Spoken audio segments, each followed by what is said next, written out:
Good morning business. La France qui bouge. Aujourd'hui, on est à Montreuil, en région parisienne, devant l'une des agences de Simplicicar, un réseau de vente de voitures d'occasion qui n'en finit pas de grandir. On va voir ça.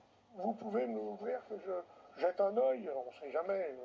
Ce matin, Patrick est venu chez Simplicicar à Montreuil pour trouver une voiture automatique d'occasion pour son fils.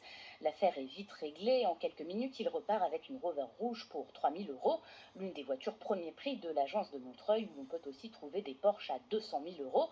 Yoni Dayan a créé Simplicicar en 2011. Son idée, faire de la vente de voitures d'occasion en se basant sur le modèle des agences immobilières. On ne met pas en relation deux particuliers, on gère la vente de véhicules d'occasion pour le particulier. Ce qu'on cherche, c'est vraiment que notre client qui vend un véhicule soit serein et qui ne soit pas relancé par un client particulier qui va acheter son véhicule en lui disant mon GPS ne fonctionne pas, il me manque telle et telle facture. C'est nous qui gérons tout de A à Z. On a un mandat de vente et quand le véhicule est vendu, le client repart avec son paiement. Le modèle de Yoni Dayan, c'est aussi celui de showroom privé, fondé notamment par l'un de ses cousins, David Dayan. Il en a retenu un concept, celui de mettre en vente un produit et de ne le payer à son ancien propriétaire que lorsqu'il est acheté. Simplicicar a vite trouvé son public. Le réseau, qui s'est lancé en franchise en 2015, compte aujourd'hui 55 agences en France et dans les dom-toms. La crise sanitaire et la pénurie de puces ont encore un peu accéléré son développement. Il y a eu un vrai boom de l'occasion, mais qui tout simplement est expliqué par le fait qu'il n'y a plus de véhicules neufs.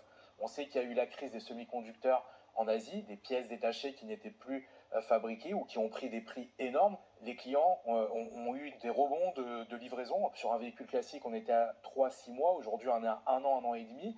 Donc au final, il fallait se tourner vers un produit qui était disponible tout de suite, de l'occasion. Au sein de Simplicicar, on a eu un chiffre qui a augmenté de plus de 35% sur toutes les agences. Avant la crise sanitaire, une agence Simplicicar vendait en moyenne 200 voitures par an.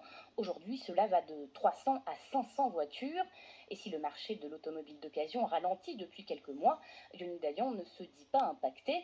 Il compte ouvrir en franchise une quinzaine de nouvelles agences d'ici la fin de l'année et veut se lancer dans un nouveau métier, celui de distributeur. On a été déjà contacté par des marques étrangères dans tout le monde entier, surtout en Asie, qui vont fabriquer aujourd'hui des voitures électriques et qui ont un besoin de les commercialiser en France. Alors ce qu'il faut comprendre, c'est qu'à l'époque, pour monter une marque de véhicule, c'était très compliqué. Aujourd'hui, c'est beaucoup plus simple.